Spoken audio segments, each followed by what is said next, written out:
So today I am with somebody I will fully admit I have only just discovered, and I'm mortified that I've only just discovered. I'm with Joanne, and she's wanting to talk to us today about something very special that she's doing for us nail techs that suffer with wrist pain. We'll get into that later, but Joanne, tell me all about yourself.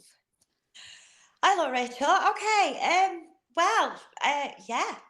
I'm Joanne. I've got two children, 26 and 27, and a beautiful little grandson who's only 4, little Ted, who keeps us all busy. Yes. And yeah, I mean, I absolutely love my job, and unfortunately, due to my health problems, it's got to the point where I'm going to be off work again, and I can't find any information out there. So on the back of that, I have started a bit of a health and safety mission, really, because I do know quite a few nail techs myself. They all have some kind of ailments, and I thought maybe it's time to all come together and actually talk about this as a bigger, wide range problem, so that we could all give each other support. That sounds amazing. As a person that has lived with health problems from being 7, it is the reason I'm in the industry. I'm in the industry because I was ill. So this is wonderful for me to hear. Brilliant. So yeah, I'm literally looking for any nail technicians or beauticians to help me with the questions that I've asked, because whilst I was off with my hand a few months ago, it's very limited, very, very limited information out there. Yeah, I've been doing a bit of Googling myself, actually, and I can find information on wrist conditions, but when you click on any of them, there is very little information other than what it is and how it's diagnosed. And I have been told in the past myself by my GP that I've got nodules or tendinitis in my wrist. But because of all my other health problems, I've always not really thought about that. I've always thought any pain I suffer as a nail tech's got to be my pre-existing conditions, not that it could actually be my job that's causing this. So this fascinates me. I mean, it's like if a few years ago, obviously, when health and safety came into offices, they didn't used to be all the health and safety aids that we've got for offices now, which they've made like legal requirements. So kind of my question is, why is there nothing out there for salons? Where is that support? Yeah, definitely. I know I've read lots of articles in Scratch Magazine basing on individual people's issues, but again, no real kind of information about how to deal with it other than go to your doctor. You know, there's no kind of areas of speciality that deal with our industry. Like you said, with officers, there is that kind of information. They've got HR and not HR, but they've got people within their industries that they can go to help them with aids for working. What have we got? I mean, literally, I must have emailed about 20 different companies, National Hair and Beauty Federation. There were lots of people that I contacted, and some people sent me, you know, some information that they'd independently done. The only one from the government was done years ago, and to be fair, it's not up to date. I doubt many things that the government does is. Well, yeah. So, yeah, I mean, I did get in touch with Scratch Magazine, who did an article for me, and I was reaching out then. So I'm really glad that we've got in contact. So hopefully between us, we can get some... Let's get that word out there. Yeah, definitely. So let's talk about how you got into the industry, because everybody's got a unique story, and I love origin stories. I love them. I love finding out where people came from, why they came from there, what caused them to find the industry. So tell me how you found the industry when you were kind of younger.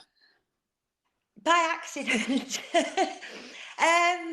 Literally, I've been in management in retail and also lettings and sales negotiator. So my daughter was only 13 and we were going to the races at Doncaster. So naturally, we went for a pamper. It wasn't something that I did myself regularly. And that's kind of how it began. She used to be a nail biter, so I said, "Mum, can I have my nails done again?" And at that time, it was well before gel polish came along, so it was all polish then. And it got to a stage where it was like £45 every 2 weeks. So we're talking 17, 18 years ago. And I'm like, I don't spend that on myself. So I said, do you know what? I said, I've always liked sort of nails and painting and pampering. So I said, I think I might do a little course. which turned into a lot. It becomes obsessive a little bit, doesn't it? Slightly, yeah. But I was lucky enough when I went for my training. It was with Red 10 in Doncaster. Oh, right, yes, yeah. And literally, my manicure course, the company as a brand was with Easy Flow, and that was at the time Nail Harmony was just coming into the UK. Yes. Obviously, Gelish was the first brand. Exactly. So I was lucky enough to be one of the first in Doncaster to do the Gelish course. Oh, wow. And then from there, literally, my career kind of went boom. So I left my previous job, which was as a lettings negotiator, and I set up for my first time self-employed, which was extremely scary. Really scary. Very. I mean, if anybody had told me that I was going to be self-employed and eventually have a salon, I would have said, don't be silly. Yeah. Yeah. Yes. But I think I'd said the same thing, to be fair. well, yeah, and I think it's the passion for the job that, I mean, the people I've met, the friends I've made, it's amazing. You've got that contact with people, but I love the job as well. So when problems have started, and I've been told by several doctors, get yourself another job. It's like, no, this is where my passion is. So let's try and do something to prevent what I've got. Yes. And bond together, you know, as an industry, really. Yeah, I mean, I was told not last Christmas. I was in hospital for 5 weeks last February, completely nothing to do with my job. But I was told that my job would be very difficult with the pain in my joints. You know, maybe try something else. And I'm like, no, the reason I'm in the industry is because it affords me to be able to take 5 weeks off and then the subsequent recovery. Yeah. It affords me that, being self-employed. If I went to work for Boots, they're not going to give me 5 weeks off and then they're just going to say, well, maybe this job's not for you. Yeah. You know, move along. And I think that's the balance with being self-employed as well. Yes. So, like, as part of the form that I've asked the question, you know, how many people can afford, not just financially, to take time off, but also who's looking after your clients? Because as we know, clients, as loyal as a lot of them are, at the end of the day, they want a service, and they want that service every 3 to 4 weeks, maybe. Yeah. And they would have to find somebody else if you weren't there. Exactly. That's another question, because I mean, when I did my training, nobody told me that I could have insured my hands. No, I didn't know you could. No, I didn't. So I've never done anything like that. And obviously, at the point where it started hurting, it's too late. You can't do that. So it's been a roller coaster, actually, and it's kind of leading me down a different path, thinking maybe training's where we need to start. Yes. I think we've got to start. I mean, with everything in life, any industry, if you are taught at the start of your training how to look after yourself as well, then you don't end up with the problems. But a lot of the courses out there are 2 and 3 days. Yeah. So we're getting a lot of techs that are passionate about their job and they realise their education is not good enough, but they commit to moving on further and doing other education. But none of these education places, even the best of the best, aren't teaching us how to look after our wrists, our hands, our backs, our necks. I mean, I've got two lovely girls at the moment that are at college, different colleges, and they're learning the trade. And you can see the passion and the excitement, and I love that, because I did pass my assessment and my petals, so I can teach. I'm not with the company at the moment, but so the first thing I've asked them when they've come in for work experience, because I think it's good to give them sort of, you know, they need to know what exactly it is that they're doing. So I've said, right, you sit down, let me see how you would, you know, how you've been taught. And straight away, the nail desk's been sat up with a towel as a support for a customer and for them. And straight away, you can see the backs going down, still lifting the fingers up, and it's just like, yeah, you're going to end up with poorly problems. Exactly. And I think to the choir on that one. Yeah, and I think that's the problem. So yeah, I'm working with obviously just tools that are coming in to my salon to help. But I mean, how many hundreds of people out there are starting a career that they're going to passionately fall in love with, like we have, but end up ill because of it. Yeah, I mean, I worked for 25 years before I got myself a wrist rest. I mean, I've got a condition that mimics rheumatoid arthritis, and I've got fibromyalgia and lots of other things. And I was literally, what I say, with a towel or one of those foam bolsters you get off eBay. And that's the yeah. I was there at the inception of GB wrist rest. It's like, because Lauren's a friend and she gave me one, and I would have paid at that point. I would have paid her £1 million for that, because it changed everything. Yeah, knowing the right structure to sit your body in is something we aren't told straight away, and we really should be. It should be the very first thing. And I think from a client's perspective as well, while I've been off, I've been very, very lucky that I've got two fantastic girls who have covered me for both the nail and the beauty side. So I have been lucky that the clients haven't left and they've waited for me to come back. And yeah, when I've spoke to clients, they've said, well, I were on a normal wrist rest or I were on a towel while you've been away, and it hurts me. Yeah. So it's just about the nail tech as well. It is about your clients. I mean, they've got, like you said, fibromyalgia, carpal tunnel, shoulder problems, neck problems, back problems. So, in referring back to the survey, it's asking nail techs the question: do you ask if your client is comfortable? So it's changed the perspective for me as well. So when they do come in, obviously you've got smaller ladies, taller ladies. I move the chair. I make sure that they're at the desk properly so that I'm sat properly. And it's just little things that we can do that isn't really spoke about. I mean, it's a bit of a conundrum. Yeah. And like you said, putting this questionnaire together, I suppose it really made you think about things that when you go into work every day, you don't think, oh, my client's putting her, like they do this thing on the wrist rest, don't they, where they put one hand and then they put the other hand over the top, which means you can't move them about properly. So you're straining yourself. So I suppose you have to think about all the things that you maybe hadn't thought about before. You had to kind of come outside of your normal working head. Yes. And problem solve, or not problem solve, problem find.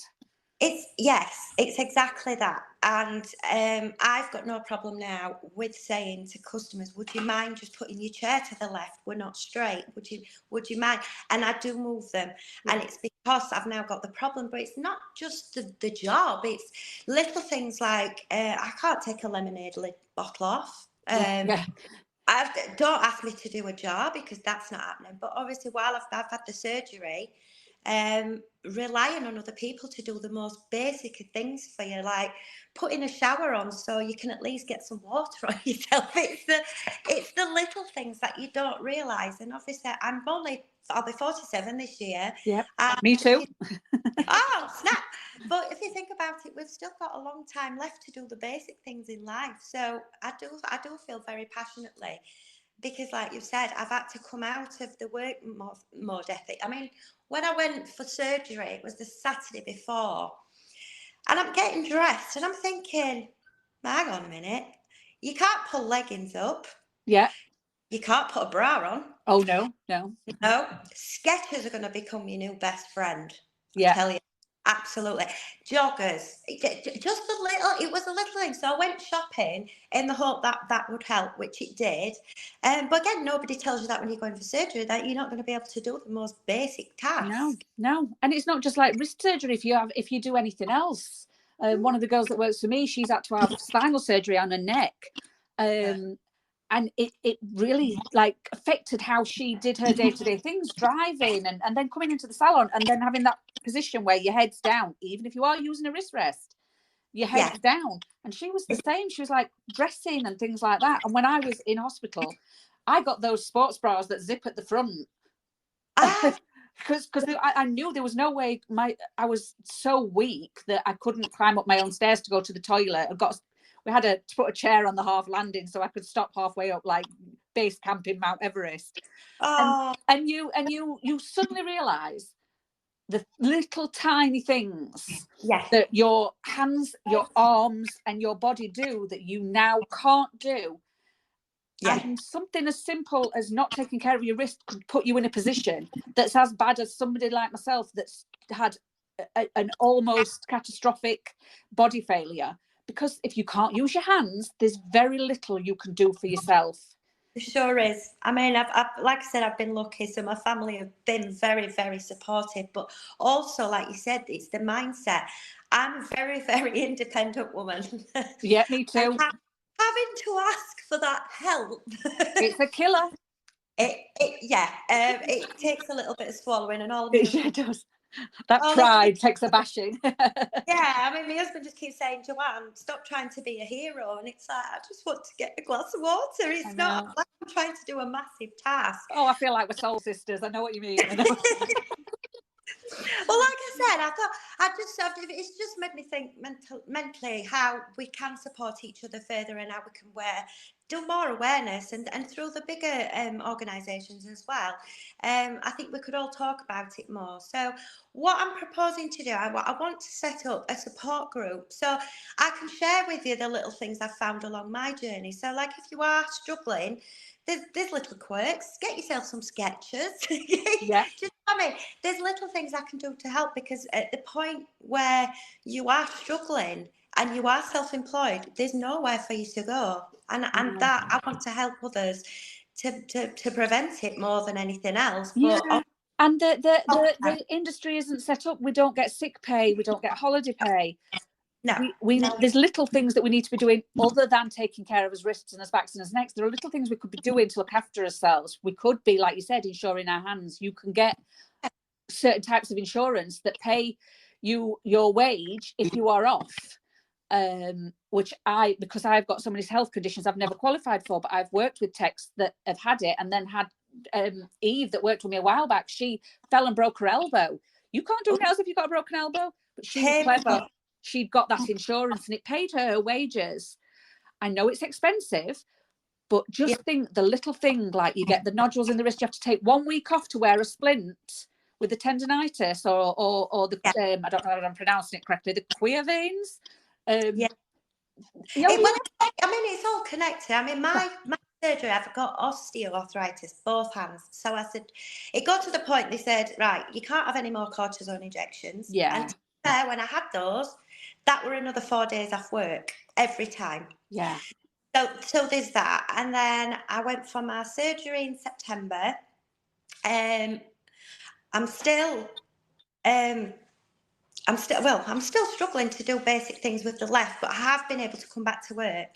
But it's taken me longer. It's taken me a lot longer. And in 2 weeks' time, I will be having the right. And I'm not lying. I'm very, very anxious about it, because you're talking, it's your dominant hand, and the left one still isn't strong enough to carry, I don't know, a pint of water. It just won't do it. So I'm a bit anxious, to say the least.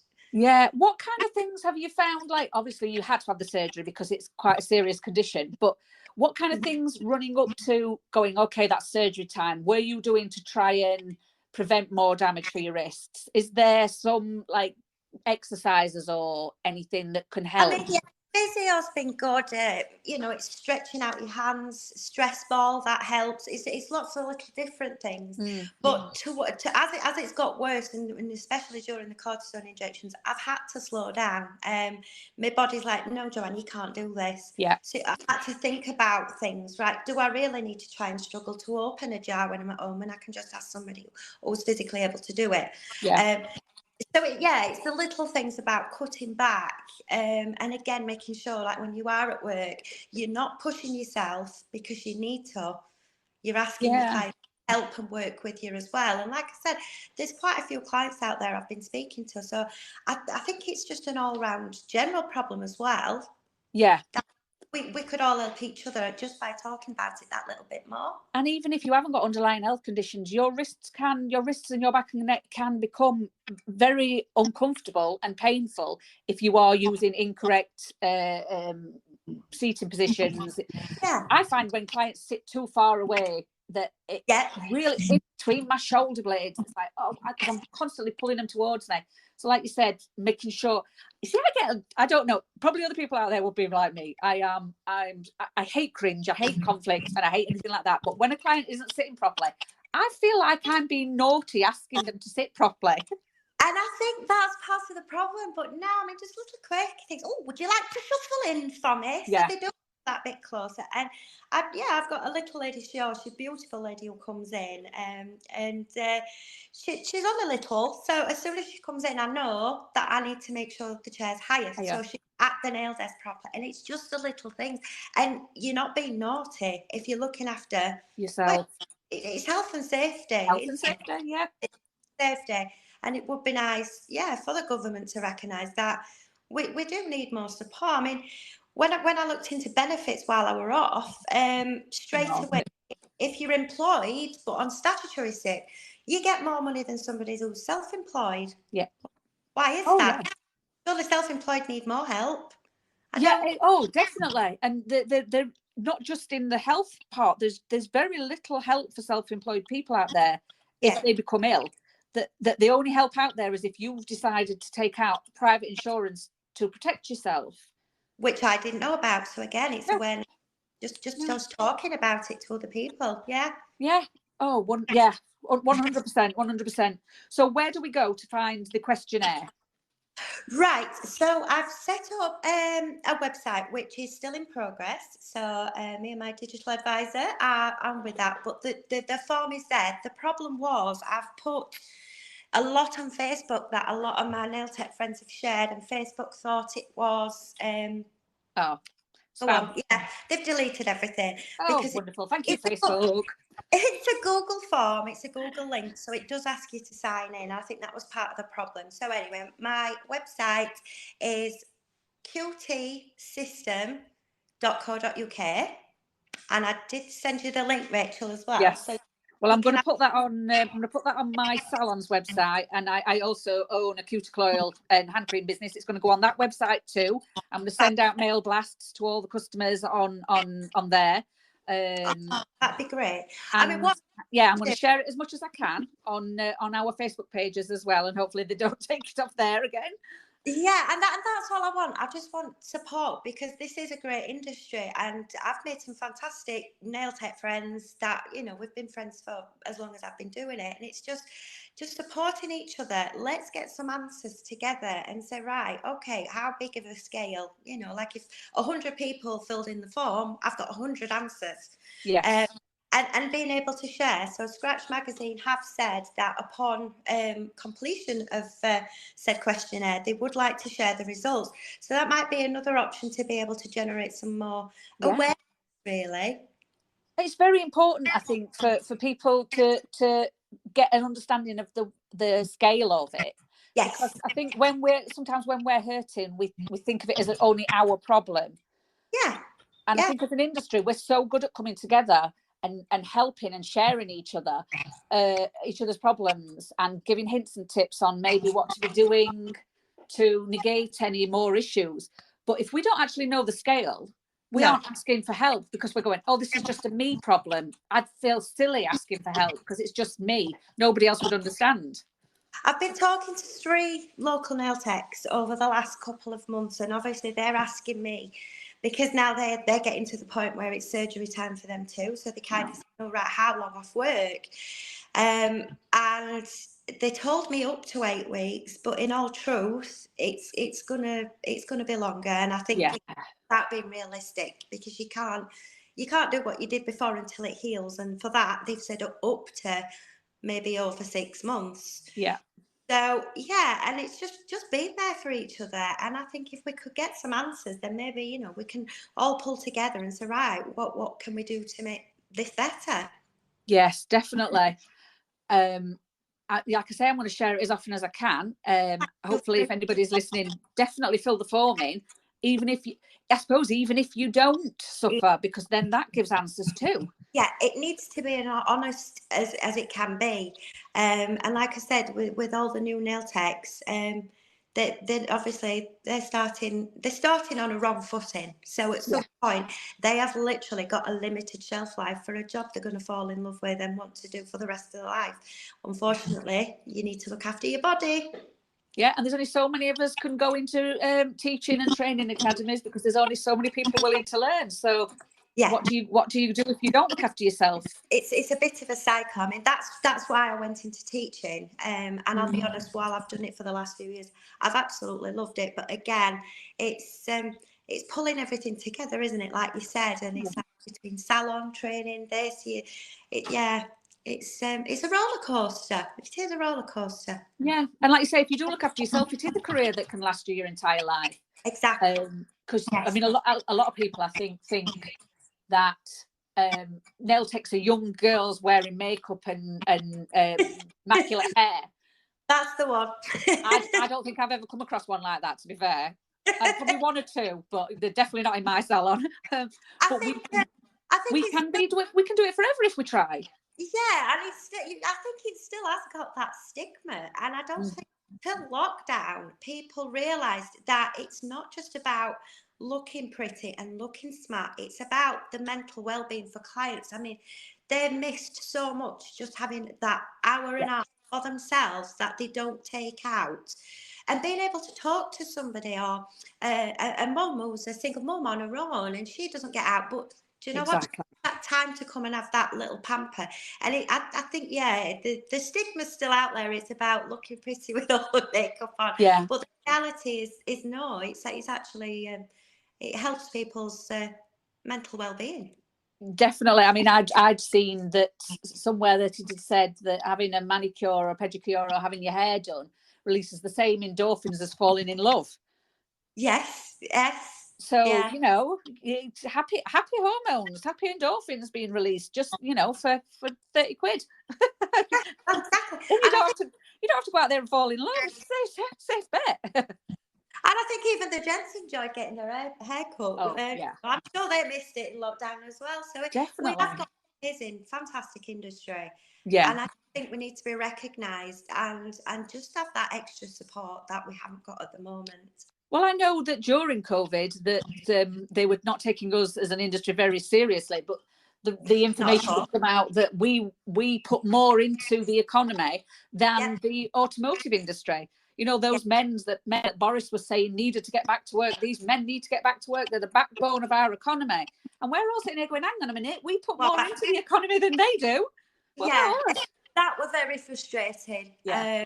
Very, very. I'm sure we all found it frustrating in lockdown as well. But like you said, yeah, the millions that we do put into the industry, they need to realise that, you know, we're a big industry. We do need to be help. And if you want to keep taking our money, you've got to help us not to have to give up 20 years before our time. Agreed. Yes. It's financial win-win on both our sides if they just pulled their britches up. Something like that. But yeah, so that's kind of a mission. But I will have at least 10 weeks off work in the next 2 weeks. And during that time, I'm sure I'm going to find some petitions that I can draw up and let's see what we can do. Let's get a good response from a few other people like ourselves, and hopefully we can change the way it works. That I think after seeing what we can do as an industry in the past, I think that's a definite. Definite power to the industry. Definitely. So let's talk about you now. Let's talk about so we talked about how you got into the industry, but let's talk about when you were younger. If you could go back and not choose, I mean, obviously you did the other things first, but if you could go back and choose a job that you wanted as a child to do more than anything, because I ask this to everybody, I think it's very telling of who people are when you get this answer. What would you have been if you hadn't have gone in and to do all those other things first and then fell into the nail industry? I wanted to be a midwife like my grandma. Oh, wow. Oh, what a lovely job. Yeah, when I left college, I did start the course. At that time, was it GM? No, not GMVQ. It was a very strange body, and it just weren't put together right. It was one of the first to get you into health and social care, and for that reason, I left after the first year. And yeah, otherwise, that's what I wanted to do. Oh, that sounds wonderful. And now, if you had to change and do a new job that wasn't within the beauty industry, what would be your dream job now? Oh, there's a question. I know. Okay. I honestly don't know. I'm pretty resourceful, so I've tried network marketing alongside salon. Not so passionate about that anymore. So no. I don't know. I'm pretty versatile, so I can change my hand to a lot of different things, and I think it would probably take me a few different things before I could find something. I mean, at the minute I am still in love with my job. my salon, my girls I work with are absolutely fantastic. We've been together for like 9 years this year, and it seems like yesterday. It's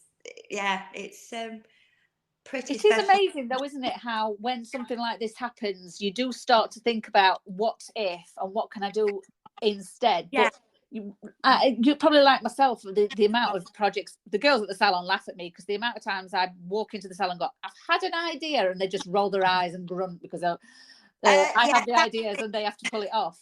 But no, guilty for that one. But I suppose if I say, I've had an idea, they run a mile. Yeah. But I suppose what's happened to you has actually you start thinking about things you can do to help yourself, and then you kind of start looking at things you like you've done. You start to find things. Oh, let's see how many other people we can help. This is something that keeping it to myself would be cruel. You know, I can do this. I've got the ability to be able to market and network and find people to help. I've got a platform, and I can make sure that we change something. Definitely, 100%. And I think that's what I'll be doing with the use of my time off. There's quite a few government petitions that are going about sick pay at the moment, actually. So wow, I'm going to have a look back to those and see what kind of things are going off there. But I think that's what my aim is, to find a solution to the problem. And usually when I get my teeth stuck into it, I don't let go. So yeah, doing lots of short snippet videos, just explaining my journey. But for me, I'd love to hear from everybody else. I want to know your story too. Yeah, I mean, we see on lots like when they do comic relief and stuff like that, you see little stories of people's journeys, and it's amazing how powerful those small amounts of information can be when they're about something that's really important. So you can get a lot of information across in quite a short time. So if anybody out there wants to share their stories with you, could they contact you and you could help out with getting their stories out there? You can contact me through the form, the website. I am on all social platforms, TikTok. I've got quite a few videos on there about the hands. I found one last night. I forgot I'd taken just after I'd had my injections. So that was before surgery, and it just said, I'm the nail tech. When your hands say no, but your heart says yes, as a nail tech, I still want to do this. Yeah. I suppose, it's the passion and the stubbornness I'm still not there, is what happens if I can't. But I mean, my hand's getting better slowly. It's baby steps. And I'm sure this time next year, when they've healed properly, I'll be like a new woman. Oh, yes, definitely. And so everybody out there, send Joanne your stories, send them your hints and tips as well on if you have got hand problems, how you basically live with them, deal with them, or any exercises or any hints and tips that help with the pain. Yeah, and what I'll do is I will set up a support group that's purely for health problems, not for any, nail tips or anything like that. Purely for health problems, so people feel like they've got somebody to talk to. It'll be a safe environment. It'll be kind, courteous. But pop it in there if you have got a problem, and let's see what we can all as an industry with and solve this problem. Oh, I think we should march on Parliament.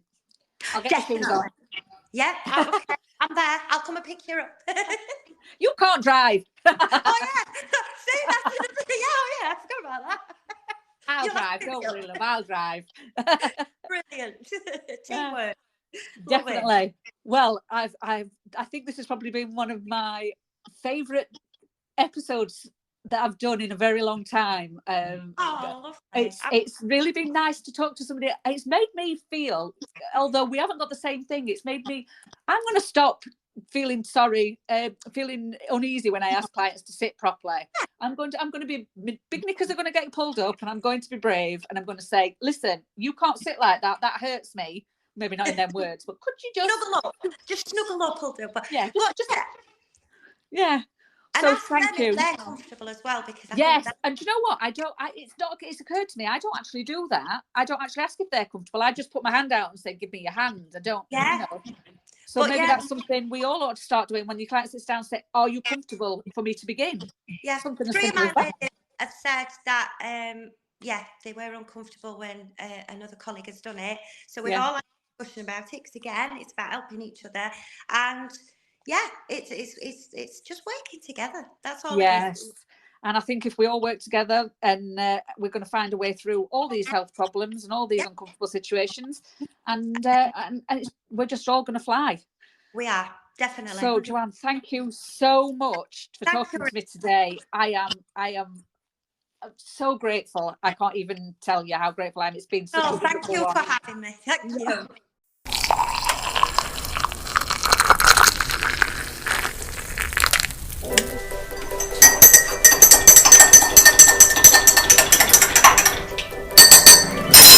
Hi, welcome along to Nailtopia, Inside with the Insiders. I'm Rachel. In this podcast, we're going to talk to some of the nail industry's biggest and brightest. But I want to get to know the real them. I want to know their real stories. So come with me as we take a peek behind the curtain. Thank you for listening to today's episode of Nailtopia Inside with the Insiders. If you have enjoyed it, you can show me your support by heading over to buymeacoffee.com/Nailtopia, where you can help keep me in Yorkshire tea and savvy bee, enabling me to keep chatting to nail industry insiders with the stories you just need to hear. You can also check out what else Nailtopia is about on both Facebook and Instagram.